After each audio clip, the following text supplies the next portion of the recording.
India என்ன சாதிச்சிச்சு அப்படின்னு கேட்குறவங்களுக்கு ஒரு பதிலை நீங்கள் சொல்லணும்னு நினச்சிங்கன்னா இந்த பதிவை உங்களுக்காக நான் டெடிகேட் பண்ணுறேன். இத்தனை வருடங்களில் இந்தியாவினுடைய சாதனையும் இந்தியா அடுத்த கட்டமாக என்ன செய்ய போகிறது அப்படிங்கிற கேள்வியும் நம்ம பார்த்து கேட்டுக்கிட்டே இருப்பாங்க. அப்படி என்னடா சாதிச்சிச்சோங்க இந்தியா அப்படின்னு சொல்லி. சார், இந்தியா சாதிக்கலைன்னா வேறு எந்த நாடும் சாதிக்க முடியாது அப்படிங்கிற லெவலில் இந்தியாவினுடைய சில சாதனைகள் இருக்குது. அதில் குறிப்பாக இந்தியாவினுடைய டிஃபென்ஸ், பாதுகாப்பு. நேற்று ஆப்ரேஷன் சிந்தூர்னுடைய ஒரு குறும்படம் வெளியானதற்கு பாகிஸ்தான் எப்படி கதறிட்டு இருக்காங்க, அதனுடைய காரணம் என்ன அப்படிங்கிறதெல்லாம் நம்ம எக்ஸ்பிளைன் பண்ணியிருந்தோம். ஜம்மு அண்ட் காஷ்மீர் நம்ம நாட்டினுடைய ஒரு முக்கியமான பகுதி அப்படின்னு சொல்லி அமெரிக்காவினுடைய அம்பாசிடர் சொல்லியிருந்தார் அப்படிங்கிற உண்மையும் போட்டு உடைச்சிருந்தோம். இதுக்கே வேற லெவல் ரெஸ்பான்ஸ் இருந்துச்சு. அப்போ இப்போ சொல்லக்கூடிய இந்த விஷயங்கள்லாம் பார்க்கும்போதும் கேட்கும்போதும் ஆஹா மெய் சிலிர்க்கிறது அப்படின்னு சொல்லி யாருக்காவது ஒரு தோன்றல் வந்துச்சுன்னா கீழே கருத்துக்களை மறக்காமல் பதிவு பண்ணிடுங்க. அன்பு தமிழ் நெஞ்சங்களுக்கு தமிழ் பொக்கிஷத்தின் வணக்கங்கள்.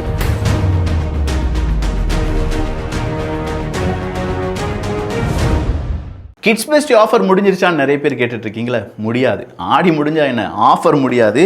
இப்போ நம்ம வீட்டு குழந்தைகளுக்காக யூனோ ஸ்பின்னரும் அதே நேரத்தில் அனிமல் மேகசின் பசில் போர்டு அப்படிங்கிறதையும் கொண்டு வந்திருக்கும். இதுக்கான டீட்டெயில்ஸ் இந்த வீடியோக்கு லாஸ்ட்ல இருக்கு, வேணுங்கிறவங்க பார்த்துக்கோங்க. இந்தியாவினுடைய ஃபாரின் டிஃபென்ஸ் ப்ரொக்யூர்மெண்ட் அப்படிங்கிறது கிட்டத்தட்ட 49% இருந்து 12% குறைந்திருக்கிறது அப்படிங்கிறது தான் செய்தி. 49%லேருந்து 12% அப்படின்னா வெளிநாடுகள்லேருந்து நம்ம இறக்குமதி அப்படிங்கிறத 12% கம்மி பண்ணிட்டோமா? பட் சிப்ரி மாதிரியான அமைப்புகள் இப்போதும் இந்தியாவை 2 இல்லாட்டி 3வது பெரிய நாடு, பிற நாடுகள்லேருந்து ஆயுதங்களை இறக்குமதி செய்யக்கூடிய நாடுகளின் பட்டியலில் அப்படின்னு சொல்லி பட்டியல் போட்டிருக்காங்களே, அதனுடைய உண்மைத்தன்மை என்ன? அப்படியே நம்ம நிறைய சக்ஸஸ் செஞ்சுட்டு இருந்தோம்னா வெளிநாடுகள்லேருந்து ஆயுதங்கள் நமக்கு தேவையே இல்லாமல் ஒரு நாள் வருமா? இப்படிங்கிற கேள்விகளுக்கு எல்லாத்துக்குமே இன்னைக்கு பதில் அப்படிங்கிறது கிடைக்க போகுது. ஃபர்ஸ்ட் நம்ம பார்க்க வேண்டியது இந்தியா ஏன் வெளிநாடுகளை நம்பி இருந்தாங்க அப்படிங்கிறது தான். ஃபர்ஸ்ட்லாம் நம்ம பார்க்க போனால் போர் விமானம் அப்படின்னு வந்தாலே ரஷ்யாவை நம்பி மட்டும்தாங்க நாம் இருந்தோம். அதன் பிறகு தான் ஃப்ரான்ஸாக இருக்கட்டும், அமெரிக்காவாக இருக்கட்டும், இஸ்ரேலாக இருக்கட்டும், இப்படின்னு பல நாடுகள் கூட நம்ம ஒப்பந்தம் போட்டு பலவிதமான போர் விமானங்களை இப்போ இம்போர்ட் பண்ணிட்டு இருக்கோம். நாமே சில போர் விமானங்களை தயாரித்து கொண்டிருக்கிறோம். அதுக்கு அடுத்தபடியாக நீர்மூழ்கி கப்பல் அப்படின்னா அதுக்கு சில நாடுகள், அடுத்ததாக ஹெலிகாப்டர் என்ஜின், போர் விமான என்ஜின், ரடார், ஏவுகணைகள் அப்படின்னு சொன்னால் அதுக்கு சில நாடுகள், இப்படின்னு சொல்லி பல நாடுகள்கிட்ட இருந்து தான் நம்ம என்ன செஞ்சுட்டு இருந்தோம், நமக்கு தேவையான டிஃபென்ஸுக்கு தேவையான சாதனங்களை இம்போர்ட் பண்ணிட்டு இருந்தோம். ஸோ இப்போ 2018 2019 ரிப்போர்ட்டையும் 2024 2025 ரிப்போர்ட்டையும் பார்க்க போறோம். இந்த 2018 2019 ரிப்போர்ட்டின் அடிப்படையில் இந்தியாவினுடைய கேபிட்டல் டிஃபென்ஸ் ப்ரொக்யூர்மெண்ட் அப்படிங்கிறது கிட்டத்தட்ட 49% இருந்துச்சு. ஆனால் அதே இது 2024 2025 இந்தியாவினுடைய கேபிட்டல் டிஃபென்ஸ் ப்ரொக்யூர்மெண்ட் அப்படிங்கிறது 12% குறைந்திருக்கிறது.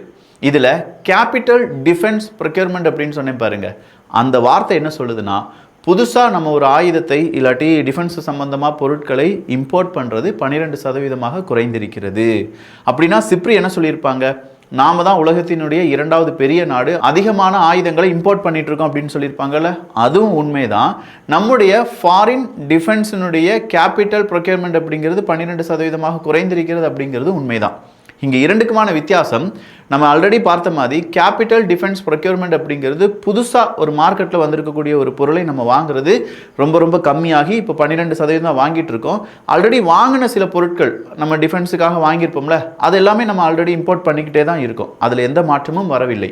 ஸோ நமக்கு தேவையான ஆயுதங்களை நம்ம இம்போர்ட்டும் பண்ணுறோம், நமக்கு புதிதாக உருவாக்க வேண்டிய ஆயுதங்களை நாம் உருவாக்கிவிட்டு புதிதாக நம்ம இம்போர்ட் பண்ண வேண்டிய பொருட்களை, ஆயுதங்களை வெறும் 12% தான் நம்ம இம்போர்ட் பண்ணிட்டு இருக்கோம் என்பதும் குறிப்பிடத்தக்கது. இந்த டேட்டா எதுவுமே என்னுடைய தனிப்பட்ட டேட்டா கிடையாது.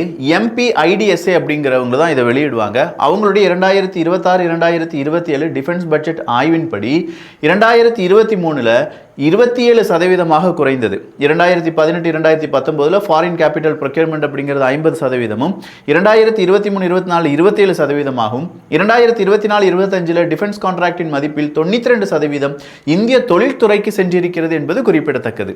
அதாவது 2024 2025 ராணுவம், இந்திய ராணுவம், கடற்படை, விமானப்படை, இவங்கெல்லாம் எனக்கு இந்த ஆயுதம் வேணும், எனக்கு இந்த ஆயுதம் வேணும், எனக்கு இந்த மாதிரி ஏவுகணை வேணும் அப்படின்னு சொல்லி நிறைய ஆர்டர்ஸ் கொடுப்பாங்கல்ல.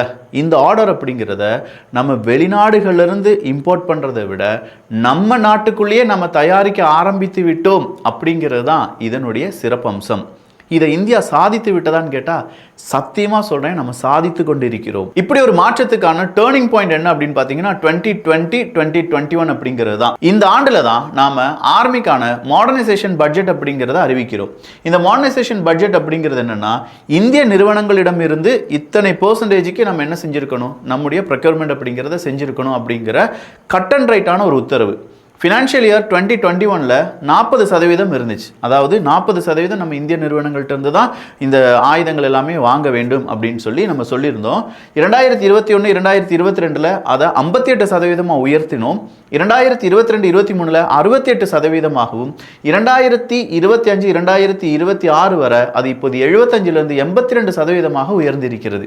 அப்போ இந்திய அரசாங்கம் சொல்றாங்க, என்னுடைய இராணுவத்துக்கு இவ்வளோ தேவைகள் இருக்குது, அதை நீயே உருவாக்கு, இந்திய நிறுவனங்களே உருவாக்கு, அதை வாங்குறதுக்கு நான் தயாராக இருக்கேன் அப்படின்னு சொல்கிறாங்க.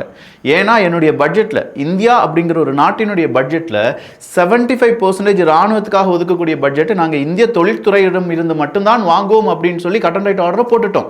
அப்போ அந்த நிறுவனங்கள்லாம் என்ன யோசிக்கிறாங்க, ஆஹா இந்திய அரசாங்கத்திடம் பணம் இருக்குது, வாங்கிறதுக்கு ஆள் இருக்கும்போது தயாரிப்பதற்கு ஏன் நாம் இப்படி சங்கோஜப்படணும், நாம் தயாரிப்போம் அப்படின்னு சொல்லி நமக்கு தேவையான சில பொருட்கள் எல்லாத்தையுமே நம்ம இந்திய தொழில் நிறுவனங்கள் தயாரித்து தருகிறார்கள். இதுதான் இப்போ வந்திருக்கக்கூடிய ஹாட் டாபிக். நீங்கள் ஒரு ரேடார் உருவாக்குங்க, இந்திய இராணுவம் அதை வாங்குவதற்கு தயாராக இருக்கு. நீங்கள் ஒரு ட்ரோனை உருவாக்குங்க, அடுத்த 10 வருஷத்துக்கு இந்திய இராணுவத்துக்கு அந்த ட்ரோனால் தேவைகள் அதிகமாக இருக்கிறது. நீங்கள் முக்கியமான ஸ்பேர் பார்ட்ஸை உருவாக்குங்க. அப்படி நீங்கள் ஸ்பேர் பார்ட்ஸை உருவாக்கிட்டீங்கன்னா நான் வெளிநாடுகள்லேருந்து வாங்குறதை நிப்பாட்டிடுறேன். இது எல்லாமே இந்திய அரசாங்கம் இந்தியாவில் இருக்கக்கூடிய தொழில் நிறுவனங்களுக்கு கொடுத்த உத்தரவாதம். இதுக்கெல்லாம் ரொம்ப முக்கியமான ஒரு விஷயம் இருக்குது, அதுதான் பாசிட்டிவ் இண்டிஜினைசேஷன் லிஸ்ட் அப்படின்னு சொல்லுவாங்க. இந்த பாசிட்டிவ் இண்டிஜினைசேஷன் லிஸ்ட் அப்படிங்கிறது என்னென்னா, ஒவ்வொரு வருடமும் நாம் என்ன செய்வோம், ஒரு வருடம் இல்லாட்டி ஒரு குறிப்பிட்ட கால இடைவெளிக்குள்ள ஒரு பட்டியல் அப்படிங்கிறத தயாரிப்போம். அந்த பட்டியலில் இப்போ உதாரணத்துக்கு நம்ம வீட்டில் சமையலறை இருக்குன்னு வச்சுக்கோங்களேன். இந்த சமையலறையில் ஒரு பர்டிகுலர் பிராண்ட் இருக்குது, ஏபிசி அப்படிங்கிற ஒரு பிராண்ட் இருக்குது. இந்த வருஷம் நம்ம சமையலறையில் ஒரே ஒரு பொருள் தான் ஏபிசி அப்படின்னு சொல்லக்கூடிய ஒரு பிராண்டுட்டு வந்து நம்ம வாங்கியிருக்கோம். நீங்களும் உங்களுடைய மனைவியும் இல்லாட்டி நீங்களும் உங்களுடைய கணவனும் நெக்ஸ்ட் இயர் நம்முடைய டார்கெட்டை சொல்கிறோம், ஏபிசி அப்படிங்கிற அந்த நிறுவனத்திடம் இருந்து தான் கிட்டத்தட்ட 50 பொருளுக்கான அந்த பொருளை நாம் சமையலறைக்கு கொண்டு வரணும், மீதம் இருக்கும் பொருளெல்லாம் நம்ம காலி பண்ணணும் அப்படின்னு சொல்லி நாம் என்ன செய்கிறோம், அதுக்கு தகுந்த மாதிரி நம்முடைய சமையலறையை மாற்றி அமைக்கிறோம். ஸோ ஒரு வருஷத்துக்குள்ளே நம்ம 50% பொருள் இந்த ஏபிசி நிறுவனத்தினுடையதாக இருக்கும். இதே மாதிரி நாம் என்ன செய்கிறோன்னா, பட்டியல் போடுறோம், இந்தந்த பொருள் நாம் வந்து இந்தியாவிலிருந்து தயாரிக்க வேண்டும், அதை வெளிநாடுகளிலிருந்து இறக்குமதி செய்வதை நிறுத்த வேண்டும். இந்த பட்டியலை தான் பாசிட்டிவ் இண்டிஜினைசேஷன் லிஸ்ட் அப்படின்னு சொல்லுவாங்க. 2026 ஆகஸ்ட் மாதம் 18ஆம் தேதி, அதாவது 3 தினங்களுக்கு முன்னாடி நம்முடைய 6வது பாசிட்டிவ் இண்டிஜினைசேஷன் லிஸ்ட் அப்படிங்கிறத இந்திய அரசாங்கம் வெளியிடுகிறது. 6வது இண்டிஜினைசேஷன் லிஸ்ட். அந்த 6வது லிஸ்ட்டில் என்னெல்லாம் இருந்துச்சுன்னா, 405 முக்கியமான டிஃபென்ஸ் ஐட்டம், 3070 கோடி அளவிலான பிஸ்னஸ் பொட்டன்ஷியல், கோஸ்ட் கார்டு தொடர்பான 16 ஐட்டம்ஸ், டிஃபென்ஸ் பிஎஸ்யூ தொடர்பான 389 ஐட்டம்ஸ். இதை எல்லாத்தையுமே இந்தியாவிலேருந்து தான் தயாரிக்கணும், நாம் வெளிநாடுகள்லேருந்து இனிமேல் இம்போர்ட் பண்ண மாட்டோம் அப்படிங்கிறது தான். என்ன விக்கி, நட்டு போல்ட்டு இதை பற்றியா பேசிகிட்டு இருக்கேன்னு கேட்டால், சார் நட்டு போல்ட்டை பற்றிலாம் பேசலை sir. Advanced light helicopter, light utility helicopter, SU-30 MKI, தேஜஸ், AL-31FP engine, T-72, T-90, BMP-2 போர் கப்பல்கள், காங்கிரஸ் M மற்றும் இன்வார் ஏவுகணைகள், MRSAM, radar, sonar, fire control system, satellite communication system போன்ற தளங்களுக்கு பயன்படுத்தப்படும் அனைத்து உதிரி பாகங்களுடைய லிஸ்ட்டை நம்ம தயாரித்து அந்த லிஸ்ட்டை இந்தியாவிலிருந்து நாம் உருவாக்கிட்டு இருக்கிறோம் என்பதுதான் அர்த்தம். கடந்த 5 ஆண்டுகளில் 15,700க்கும் மேற்பட்ட டிஃபென்ஸ் ஐட்டம் இந்தியாவில் உருவாக்கப்பட்டுள்ளன. இதனால் 9,000 கோடி மதிப்பிலான இறக்குமதியை மாற்றி அமைத்ததாக மத்திய அரசாங்கம் ஒரு புள்ளி விவரத்தை வெளியிட்டிருக்கிறது. உங்களுக்கு வேணும்னா மத்திய அரசாங்கம் வெளியிட்ட 6th இண்டிஜினைசஸ் லிஸ்ட் அப்படிங்கிறத நான் உங்களுக்கு நம்ம வாட்ஸ்அப் சேனல் வழியாக அனுப்பி வைக்கிறேன். அப்படின்னா நம்ம நாட்டிலே நிறைய தயாரிக்கிறோமே விக்கி, இப்படி தயாரிக்கிறதுனால நம்ம நாட்டுக்கு தேவையான, நம்ம இராணுவத்துக்கு தேவையான பொருளை நாம் உருவாக்கிக்கிறோம். அப்படின்னு நம்மளால் எக்ஸ்போர்ட்டும் பண்ணியிருக்க முடியுமேன்னு கேட்டால், அங்கே தான் சார் இந்தியா மறுபடியும் விளையாண்டுருக்காங்க. 2013-2014, அதாவது இன்னையிலேருந்து ஒரு 10 வருஷத்துக்கு பேக்கில் நம்ம போகிறோம். அந்த வருஷத்தை நம்ம எடுத்து பார்த்தோம்னா நம்முடைய டிஃபென்ஸ் எக்ஸ்போர்ட் அப்படிங்கிறது வெறும் 686 கோடி. ஆனால் 2024-2025 23,622 கோடி. 2025 2026 அது 38,424 கோடியாக உயர்ந்திருக்கிறது. ஸோ 2023 24க்கும் 2025 2026 இந்த ஒரு வருஷ கேப்ல நம்முடைய எக்ஸ்போர்ட்டினுடைய வளர்ச்சி 66% உயர்ந்திருக்கிறது.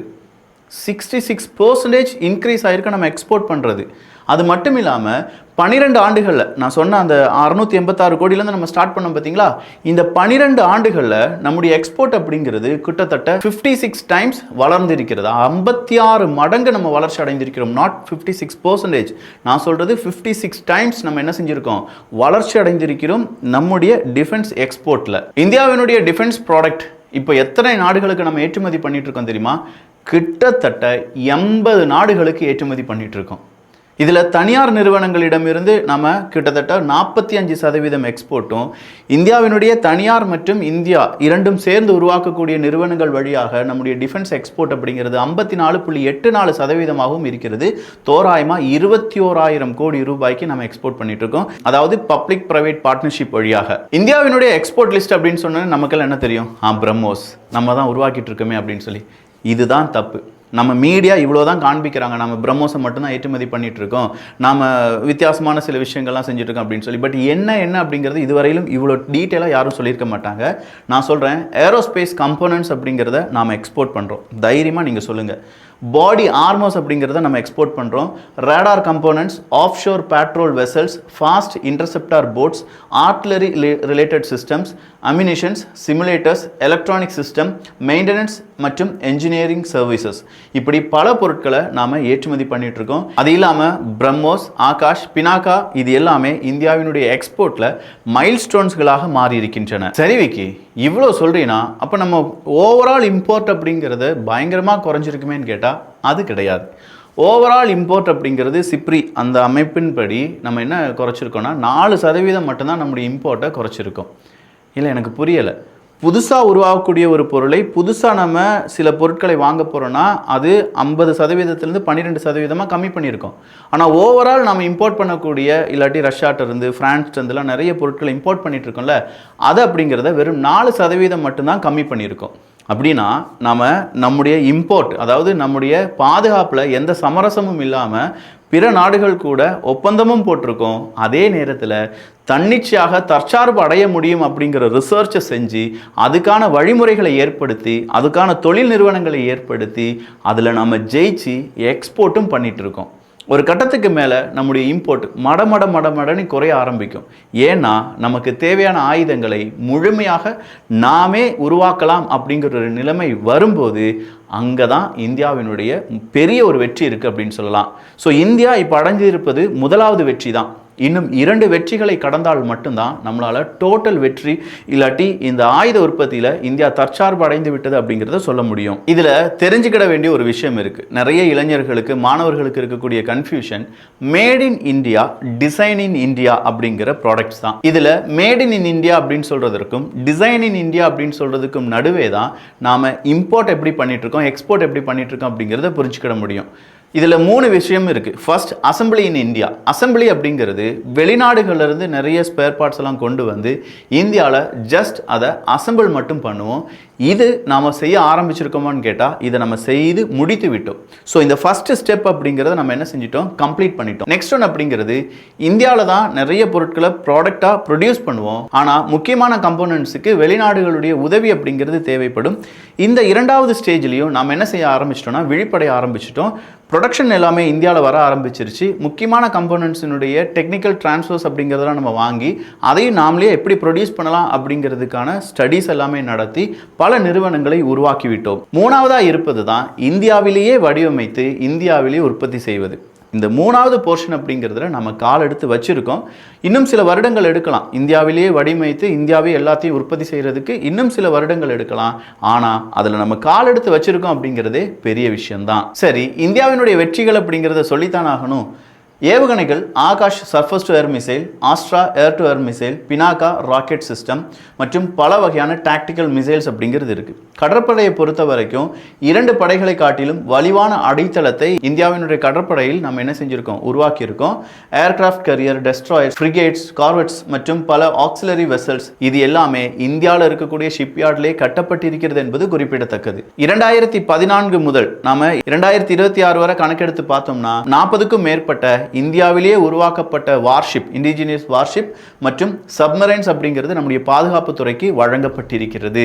ஸோ 10 கப்பலை இறக்குறோம்னா அதில் 4 கப்பல் இந்தியாவிலேயே நம்ம உருவாக்கி இருக்கோம் என்பதுதான் இதனுடைய அர்த்தம். விமானத்துறையை பொறுத்த வரைக்கும் Tejas, light compact helicopter Prachand, advance light helicopter HTT-40 ஆகியவை இந்தியாவினுடைய ஏரோஸ்பேஸ் இக்கோசிஸ்டத்தை வளர்த்திருக்கின்றன. பீரங்கி ராக்கெட் அமைப்புகளை பொறுத்த வரைக்கும் தனுஷ், ATAGS, பினாக்கா போன்றவை வெளிநாட்டு ஆர்ட்லரி டிபெண்டன்ஸை படிப்படியாக குறைத்து வருகிறது என்பதும் குறிப்பிடத்தக்கது. ரேடார் மற்றும் மின்னணு கருவிகளை எடுத்து பார்க்கும்போது இந்தியாவினுடைய indigenous radar, electronic warfare system மற்றும் பேட்டில் ஃபீல்டு கம்யூனிகேஷன் சொல்யூஷன் கடந்த சில ஆண்டுகளில் முக்கியமான முன்னேற்ற பாதைகளை அடைந்திருக்கிறது. இதெல்லாம் நம்ம செஞ்சுட்டோம்னா இந்தியாவுக்கு இனி எதுவுமே மிச்சம் இல்லையான்னு கேட்டால் அதுவும் இருக்கு.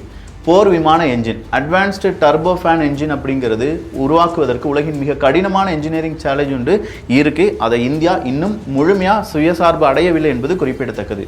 ஹை அண்ட் சென்சார்ஸ் மற்றும் எலக்ட்ரானிக்ஸ் உற்பத்தி வேகம் அது இன்னும் நம்ம ரொம்ப ஸ்பீடாக அது உருவாக்கக்கூடிய அந்த திறன் அப்படிங்கிறது நம்மகிட்ட இன்னும் கம்மியாக தான் இருக்குது. தனியார் துறையினுடைய பங்களிப்பு நம்ம இப்போ பல இடங்களில் தனியார் துறையை வரவேற்கிறோம் அப்படின்னாலும் அதை இன்னும் ஸ்பீடப் செய்யணும். ரிசர்ச் அண்ட் டெவலப்மெண்ட் அது ரொம்ப லேகிங்கில் இருக்கும்.